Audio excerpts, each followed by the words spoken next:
দেখতে পাচ্ছেন কি দুর্দান্ত লাগছে, এই যে শেপটা এসছে না, এটা কুশন বানানোর জন্য আমি ইউজ করব 4 প্লাই উল। ক্রোশিয়া হুক আমি নিয়েছি 2 mm ক্রোশিয়া হুক। আপনারা চাইলে এর থেকে মোটা হুকও নিতে পারেন, কিন্তু আমার যে ডিজাইনটা করব তার জন্য 2 mm ক্রোশিয়া হুক বেস্ট।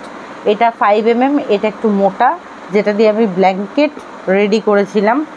আজকের কুশনটা ভীষণ কিউট একটা কুশন, 2 ইঞ্চি বা 3.5 ইঞ্চি লাড্ডু গোপালের জন্য পারফেক্ট। আপনারা চাইলে আরও দুটো ঘর এক্সট্রা নিতে পারেন, কিন্তু আমি একটা স্ট্যান্ডার্ড, যেহেতু ছোট আইডল হাইটে, তো আমি ছোট্ট দেখাবো। দেখুন, একটা নট করে নিলাম, নট করে 1 2 3 4 4টে ঘর করলাম। করে এই যে প্রথম ঘরটাতে এটা জয়েন করে দেব, এই যে জয়েন করে দিলাম। জয়েন করে এখানে ঢিলে ঢিলে করে 1 2 and 3 তিনটে ঘর করলাম। তিনটে ঘর একটা ডাবল ক্রোশিয়ায় কাউন্ট হবে। এইভাবে আমি এই সার্কেলটার ভেতরে 12টা ডাবল ক্রোশিয়া বুনবো। একটা তো আমার হয়েই গেল, আমি আরও 11টা করব। এই হয়ে গেল 2, একটু ঢিলে ঢিলে করেই বুনছি সার্কেলটার মধ্যে দিয়ে। এই হয়ে গেল 3, সার্কেলের মধ্যে এই 4,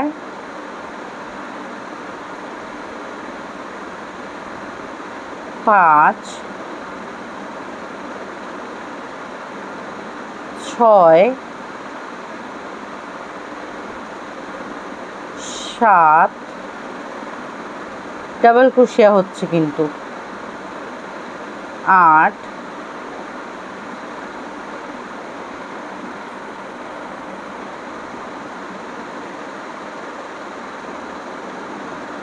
9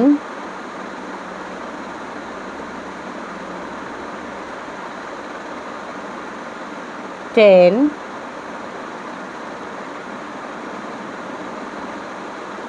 11 and লাস্ট এই হয়ে গেল 12।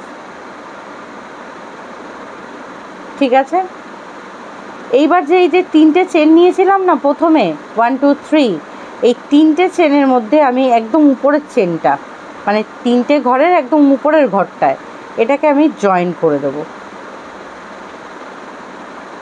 এইভাবে জয়েন করে দিলাম। এটা কিন্তু খুব ভাইটাল রাউন্ড, খুব ভালো করে দেখুন। এই ঘরটাতে আমি জয়েন করলাম, ঠিক আছে? দরকার পড়লে আপনারা বুঝতে না পারলে এই ঘরটাকে মার্ক করে রাখুন, যে ঘরে আমি জয়েন করলাম। এই ঘরটাতে আমি জয়েন করলাম। জয়েন করার পর এই যে সুতো আছে, পার্পল কালারের সুতো, এই সুতোটাকে এইখানে এই যে এরকমভাবে বের করে নিলাম। করে এই যে সাদা সুতোটা, এটাকে টান করলাম, টাইট হয়ে গেল। পেছনের সাদা সুতো, পার্পল সুতো দুটোকেই একসাথে আমি ধরে রাখবো। ধরে রেখে এখানে 1 2 3 তিনটে ঘর করলাম। এই যে জয়েন করেছি যে ঘরটায়, এই যে জয়েন করেছি যে ঘরটায়, সেই ঘরের মধ্যে দিয়ে ফ্রন্ট পোস্ট করতে হবে। এই যে কুরুশের মধ্যে সুতো নিয়ে নেব, নিয়ে যে ঘরে জয়েন করেছি সেই ঘরের তলা দিয়ে এইভাবে তলা দিয়ে তুলে এই সুতোটাকে এইখান দিয়েই বের করব, তলা দিয়েই বার করব। বোঝা গেল? আমি আবার দেখাবো। দিয়ে এই দুটো, এই একটা, ঠিক আছে? এইবার পরের ঘরে আর যাব না। পরের ঘর মানে তো হয়ে গেল এই ঘরটা, কিন্তু এই ঘর না, এই ফ্রন্ট পোস্টের ঠিক পাশে এই ফাঁকা জায়গাটায়, এই ফাঁকা জায়গাটায় আমি আবার এই সুতো বার করে একটা ডাবল ক্রোশিয়া বুনবো। এই হয়ে গেল। তাহলে আবার আমার পরের ঘরটা চলে এসছে, এই ঘর। এই ঘরের মধ্যে আমি আবার ফ্রন্ট পোস্ট বুনবো। ফ্রন্ট পোস্ট বুনতে গেলে সুতোটা হুকের মধ্যে নিতে হবে ফার্স্ট, নিয়ে এই ঘরের তলা দিয়ে, এই ঘরটার তলা দিয়ে এইভাবে সুতোটাকে বার করে নিতে হবে। এই যে বার করে নিলাম, বার করে নিয়ে সুতোটাকে তিনটে থেকে দুটো, দুটো থেকে এই একটা, ঠিক আছে? এই যে উঁচু উঁচু হয়ে থাকবে না, এটাকেই ফ্রন্ট পোস্ট বলে। এইবার আমি কি করব, পরের ঘরে না, এই যে ফাঁকা জায়গাটা, এই ফাঁকা জায়গা দিয়ে ঠিক ফ্রন্ট পোস্টের পাশের ফাঁকা জায়গাটা দিয়ে একটা ডাবল ক্রোশিয়া বুনে নেব। আর আমি একটু ঢিলে ঢিলে করেই বুনছি, ফ্রন্ট পোস্ট একটু ঢিলে ঢিলেই ভালো লাগে, বেশি টাইট হয়ে গেলে দেখতে ভালো লাগবে না। আবার হুকের সুতো নেব, নিয়ে নেক্সট ঘরের ফ্রন্ট পোস্ট করব।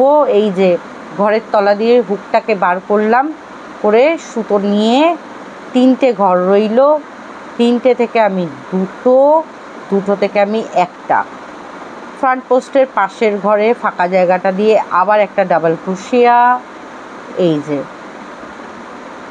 আবার চলে আসলো পাশের ঘর। এরমভাবে ফ্রন্ট পোস্টটা বুনে নেব। প্যাটার্নটা নিশ্চয়ই বোঝা গেল। ফ্রন্ট পোস্টের পাশের জায়গাটায় ফাঁকা জায়গাটা দিয়ে একটা ডাবল ক্রোশিয়া, ঠিক আছে। এরকমভাবে আমি এই রাউন্ডটা কমপ্লিট করব। আর দেখুন কেমন সুন্দর উঁচু উঁচু হয়ে গেছে না, কেমন সুন্দর উঁচু উঁচু লাগছে দেখতে, বেশ সুন্দর লাগবে ফিনিশিং হওয়ার পর। দেখুন আবার আমার পাশের ঘর চলে এলো। এই রাউন্ডটা আমার 24 চেন দিয়ে কমপ্লিট হবে। কি করে 24 চেন দিয়ে কমপ্লিট হবে? এটা তো 12টা ঘর, 12টা ঘরের 12টা ফ্রন্ট পোস্ট, আর পাশের ফাঁকা জায়গা দিয়ে একটা করে তুলে ফেলছি। 12টা ঘরে 12টা, আর পাশের ঘর দিয়ে একটা একটা করে, তাহলে 12 দুগুণে হয়ে গেল 24। এই ফ্রন্ট পোস্টের পাশের ফাঁকা জায়গাটা, এই যে ফাঁকা জায়গাটা, এখান থেকে আমি আবার একটা ডাবল ক্রোশিয়া বুনে নেব। তো এইভাবে আমি এই রাউন্ডটা কমপ্লিট করে আপনাদের দেখাচ্ছি লাস্ট ঘরটা কিভাবে কমপ্লিট হবে। দেখুন লাস্ট ঘরটা দেখাবো বলে বুনিনি, এই যে লাস্ট ঘর চলে এলাম, এসে ফ্রন্ট পোস্ট করব লাস্ট ঘরে।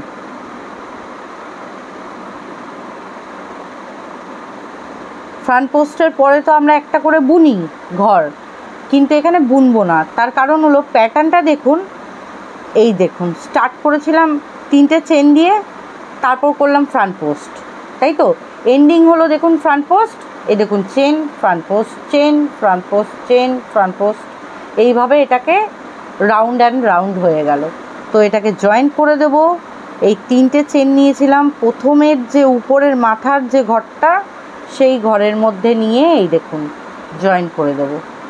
এটাকে সুতোটাকে জাস্ট এইভাবে বার করে নিতে হবে, বার করে নিয়ে এই যে হয়ে গেল।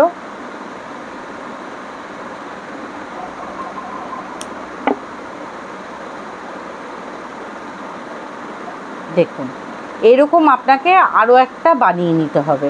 আমার অলরেডি বানানো আছে, আমি জয়েন করাটা আপনাদের দেখাচ্ছি। দেখুন এই দুটোই উল্টো দিক, আমি এই উল্টো দিকের সাথে এটা সোজা দিক এরকমভাবে বসাবো। বসানোর পর এই দুটো করে চেন এই ধার দিয়ে নেব, আর ওই ধার দিয়ে নেব দুটো করে চেন, এরকম নিলাম, নিয়ে এই সুতো দিয়ে হাফ ডাবল ক্রোশিয়ার রাউন্ড হবে এটা, এরকমভাবে বার করে নিলাম। 1 2 দুটো চেন করলাম, এই যে সাদা সুতোটা আছে এইটা এইখানটা ইনসার্ট করে দিলাম, হয়ে গেল। নেক্সট ঘরে যাব, নেক্সট চেনটায় যাব,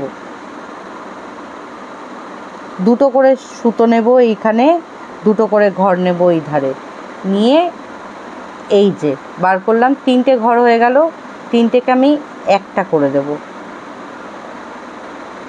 3টেকে আমি একটা করে দিলাম, ঠিক আছে। আবার আমি পরের ঘরে যাব, এই সুতো নিলাম, দুটো ঘর এই দিকে, দুটো ঘর ওই দিকে, নিয়ে এই সুতো বার করলাম, 3টে ঘর হলো, 3টে থেকে আমি একটা করে দেব। আবার আমি পরের ঘরে যাব, এইভাবে এই ধারের দুটো সুতো আর ওই ধারের দুটো সুতো এরকমভাবে নিয়ে আমাদের এটা কমপ্লিট করতে হবে। এই দেখুন এই দিকে আমি দুটো চেন নিয়ে নিয়েছি, এই যে ওই দিক থেকেও আমাকে দুটো চেন তুলতে হবে, এই যে তুলে নিলাম, নিয়ে এরকমভাবে বার করতে হবে, বার করে 3টে চেনকে এই একটা, এরকমভাবে এই রাউন্ডটা কমপ্লিট করব, করে এখানটা কাটান ফিল করে দেবো। আমি এত অবধি রাউন্ডটা করে আপনাদের দেখাচ্ছি। দেখুন এই রাউন্ড কিন্তু এত অবধি আমি কমপ্লিট করে ফেললাম। 24 ঘরের আমার এই রাউন্ডটা আছে, হাফ ডাবল ক্রোশিয়া আমার 24ই হবে। এখানে অল্প একটু কটন আমি এখানে ভরলাম, যেহেতু এটা একদম ছোট কুশন।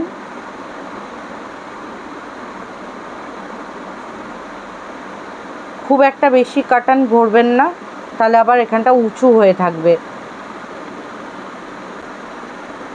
দেখতে পাচ্ছেন কি দুর্দান্ত লাগছে। এই যে শেপটা এসছে না, এটা এই ফ্রন্ট পোস্টের জন্য এসছে। নর্মালি বুনলে কিন্তু এই শেপটা আসতো না। দেখুন এই শেপটা যেটা এসছে কি সুন্দর লাগছে। কাটানটা ভরে নিলাম, ভরে নিয়ে বাকি ঘরগুলো আমি বুনে কমপ্লিট করব। জয়েন্ট করে আপনাদের দেখাচ্ছি। পরে গিয়ে এই যে জয়েন্ট করে দেবো, এরকমভাবে সুতোটাকে বার করব, করে এই স্লিপ নট।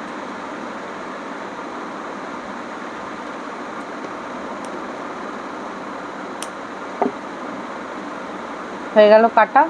এবার এটাকে ব্যাক সাইডে ঘোরাবো, ঘুরিয়ে এই যে জায়গাটা আছে এখান থেকে আমি হুকটাকে ইনসার্ট করে একদম এইখানে নিয়ে চলে যাব, গিয়ে এই সাদা সুতোটাকে টেনে পুরো এখান থেকে বার করব। এই যে বেরিয়ে গেল।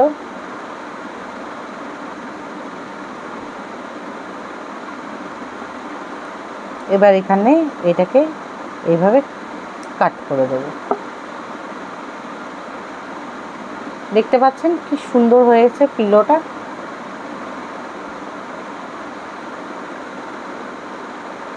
তো পিলো তো আমার পুরো কমপ্লিট হয়ে গেল। ছোট্ট ঠাকুরের 2 থেকে 3.5 ইঞ্চি ঠাকুরের জন্য পারফেক্ট এই পিলোটা। ওকে।